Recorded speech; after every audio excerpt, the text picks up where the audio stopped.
Hi friends, నేను మీ నాగలక్ష్మిని. బాగున్నారు అందరూ? మేము కూడా బాగున్నామండి.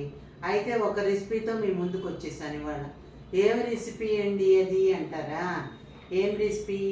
మాగాయ ఉంటుంది కదా, మాగాయ పచ్చడి.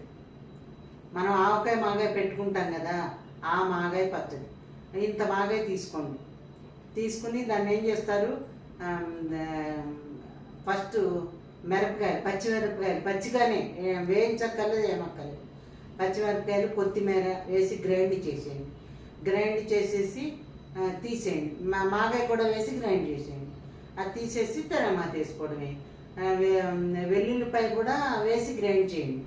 వెల్లుల్లిపాయలు తింటారు కదా అందరూ, వెల్లుల్లిపాయలు కూడా వేసి గ్రైండ్ చేయండి. అక్కర్లేదు అనుకుంటే వెల్లుల్లిపాయ అని నేను చెప్పిన దాంట్లో తినని వాళ్ళు దాన్ని స్కిప్ చేసేసుకోవచ్చు, ఏమి ఇబ్బంది లేదు. అందుకని వెల్లుల్లిపాయ తినేవాళ్ళు వేసుకోండి, వద్దన్న వాళ్ళు మానేసేయండి. అన్నీ గ్రైండ్ చేసుకుని తీసి యువతలు పెట్టేసి తిరగమాత వేసుకోవాలి. ఏదేమైనా శనగపప్పు, మినపప్పు, ఆవాలు, జీలకర్ర వేసేసి ఇంగు వేసి, మళ్ళీ ఇంగు మాగానే ఇంగు ఉంటుంది మనకి, అయినా కొంచెం ఇంగు వేసి తిరగమాత వేసేసుకోవాలి. మిరపకాయలు వేసుకోండి, ఇంత మిరపకాయలు, ఎండు మిరపకాయలు కట్ చేసి వేసుకోండి తిరగమాతలో. బ్రహ్మాండంగా ఉంటుంది, తింటే వదిలిపెట్టరు, మళ్ళీ మళ్ళీ చేసుకుంటారు. నచ్చితే లైక్ చేయండి, కామెంట్ చేయండి, సబ్స్క్రైబ్ చేసుకోండి. చేసుకునే వాళ్ళు ఉంటే చివరి వరకు వీడియో చూడండి. Bye bye. ఇది చూసారా? ఇది మాగాయ పచ్చడి.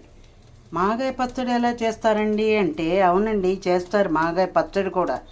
మాగాయ అంత మాగాయ తీసుకుని, కొంచెమే అంత మాగాయ తీసుకుని మిక్సీ గిన్నెలో వేసి ఒక 10 పచ్చిమిరపకాయల దాకా వేసి గ్రైండ్ చేసేసి, అల్లం, పచ్చిమిరపకాయ, ఇది శనగపప్పు, మినపప్పు, ఆవాలు, జీలకర్ర వేసేసి, మెంతులు 2 ఇన్ని మెంతులు వేసి, మిరపకాయలు వేసి వేయించాలి బాగా.